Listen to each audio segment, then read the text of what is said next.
Hey everybody, it's Adam Lowy here with Move for Hunger, and I am here with a really good friend of mine, Regina Anderson of the Food Recovery Network. Regina, thanks so much for being here today. Thanks for having me, Adam. I am excited. Yeah, you know what? We wanted to take some time this week to really highlight some badass women that work within food insecurity, within food waste, and your name kind of rose to the top of the list. I've had the pleasure of knowing you for a while now. I've loved collaborating with you. I love what you do at Food Recovery Network. And I thought, now is as good a time as any to just let's do a couple questions. Let's let the world know a little bit more about you as an awesome leader as well as Food Recovery Network. Very cool. Same, Adam. I love working with you. Your team is wonderful. And it's just been so great to have a really nice example for people out there of how nonprofits can collaborate and really care about each other. So I excited for love working with you too. that. First of all, I don't know if our network is as familiar with the Food Recovery Network. So can you share a little bit more about FRN? Absolutely. We started in 2011 with college students who were at the University of Maryland, saw a lot of food being wasted, perfectly good food being wasted on their college campus at the end of any meal event. And then at the same time, they saw in their community where they were volunteering that there were a lot of people who didn't have enough food to eat. And so they thought, why don't we take this really great food that's being thrown away, that's still perfectly good food, and bring it to the people that we know that are in need in our communities. And after some really great tenacity, resiliency, they were able to get a recovery program up and running at the University of Maryland. And it was a very grassroots situation where they called up other friends to start their own recovery programs on their own college campuses. And flash forward to 2021, through the power of college students, we've recovered over 4.9 million pounds of food that would have been thrown away on college campuses. And we've, over the past few years, have also worked with businesses, events. We've worked with Move Out to also have other opportunities where there is a lot of food that would be thrown away. So we primarily work with college students, but literally wherever there's food, we want to work to make sure that that food gets to people in need. Yeah, I think that's definitely one of the reasons that we were drawn together early on. Very similar, same space, but different almost programs to kind of tackle this issue. I Right. think you found a really strategic way to do this with college students. Now you weren't always at the helm though. So how did you first get involved with Food Recovery Network? Yeah, I was not always at the helm. I've been with FRN for about almost 6 years now. So it's been an amazing opportunity, and I'm very humbled to be the first external executive director. I came to FRN via my career has been in the nonprofit sector. So I care deeply about working to solve complex societal issues, problems through the power of people in the nonprofit sector. So my background's in individual leadership development. And it's funny too, because I studied race and gender theory and systems of power in grad school. So, those are the kinds of things that lead to why is there poverty? Why is there homelessness? Why is there illiteracy? Any kind of, societal issue. So Food Recovery Network combined many loves that I have, which is I believe deeply in the power of young people to make positive change in our communities and lead the way for the rest of us. I believe that food is a right and people should have food. I believe that when we, throw away our perfectly good food, that we've taken so much of our resources, our natural resources to produce this food, to transport this food, the last thing that we need to do is throw it away because that is directly harming our environment. So FRN combined a lot of the different passions that I hold so dear to me, all in one place. And I really felt like I could bring some of my skills into the organization, but then also I have to say I've been learning a lot over the years. So I continuously learn while trying to make a difference with the power of all these awesome young people across the country. Amazing, amazing. You talked a little bit, obviously, just about everything that goes into producing food. So why should it go to waste? How big an issue is food waste in this country? It's huge. It's huge. But I will say, when people hear that, please hear the next part of what I'm saying, which is it is solvable. we have the tools to ensure that perfectly good food doesn't get thrown away any longer. So there are millions of pounds of food that are either left on the farm field and tilled under, or in any part of transportation. We lose our food through transport once it gets to grocery stores, once it gets to our homes. But there are things all across the food system that we can do to ensure that we're not throwing away good food, or that we're not wasting good food. And it is one of these, what feels like a really big problem, that honestly we can all do something today to be part of the solution. And that's what I find to be so inspiring. And that's why I know that the thousands of students across the country are involved with Food Recovery Network, because when you feel like something is so insurmountable, our first tendency is to do nothing, because it's like, well, it's such a big problem. If I do XYZ thing, it's not going to matter. So I'm not going to do anything. But we know that within 45 minutes or less, you can literally do a food recovery and make sure that people get fed today. And then in part, you are helping to counteract climate change. When we, bring food to the landfill, it produces excess CO2 that gets trapped in our atmosphere. So it's a wonderful solution to what feels to be really big, but we can break it down into small chunks where we really feel like we should be able to see ourselves in this work.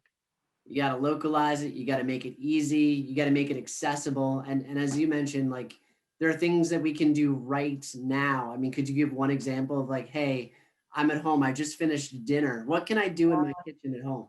Yep. So, and it's also fun. And it's fun. Adam, you and I, we have fun. It's a very serious issue. People not having enough food to eat, that's a very serious issue. I don't take that lightly. But when we do recoveries, it's so much fun. And I've got to meet some of your drivers, that have helped us out, that volunteered their time to do recoveries. So, we have a good time while trying to solve this problem. But tonight, people that have made their dinner, if you have leftovers, make sure to eat them tomorrow or the next day. And if you don't think you're gonna want your leftovers, put them in the freezer. I am a huge proponent of feeding things, or freezing things. I was actually going to say feeding things. I just adopted You're really good at that as well. So, hey, if we have some extra food, that might be a treat for your dog. If you're like me, I'm in puppy training mode. So I do use human food as a little bit of a treat for my dog. So if you can't feed humans with your perfectly good food, the next thing we should do is try to feed animals. Just don't throw it in the trash is the name of the game. That is one of many. And I know you've got a number of other tips and best practices on the website as well. Absolutely. We started this conversation talking about amazing female leaders, which again, I consider you one of. And, I'm curious, how has your gender created opportunities or an obstacle, certainly, just during your time within this role as executive director? Yeah, it's such an insidious thing to think about, like, as an individual, how has my, my race or my gender impeded me or helped me to succeed? And so I think I can say, globally, we know that women doing the same exact work as men don't get paid the same amount. I will say that, here at Food Recovery Network, every single one of our jobs at minimum pays, above a living wage, because we believe in equity. And I will say, for me as a leader of Food Recovery Network, this has been a goal since day one that I've had. And my board of directors, so my bosses, all of them believe in me, and they believe in that. They believe in equity. And so they've supported me over the years as I've structured FRN to ensure that we could get to that goal of paying a living wage. The other thing too is it's really interesting to think about. I'm very proud of the fact that I'm the executive director of Food Recovery Network, that I'm the first external executive director.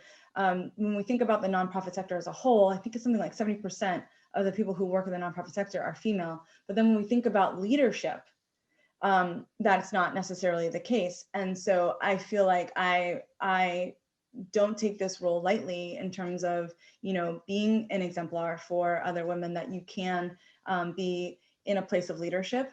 I think with the support of my chief operating officer, who's also a female, we run a pretty tight ship. We run a very loving and caring ship. we run a ship that has extremely high standards. And so, and we don't apologize for that.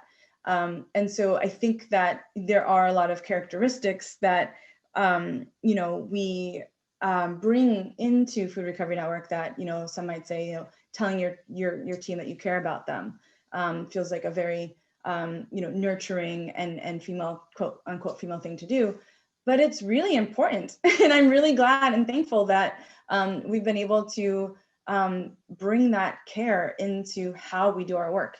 And I write a lot about, building a compassionate workplace. I talk a lot about it because when you know that someone has your best interests at heart as you do your work, you can really do a lot in your day-to-day work. And so I think that's extremely important.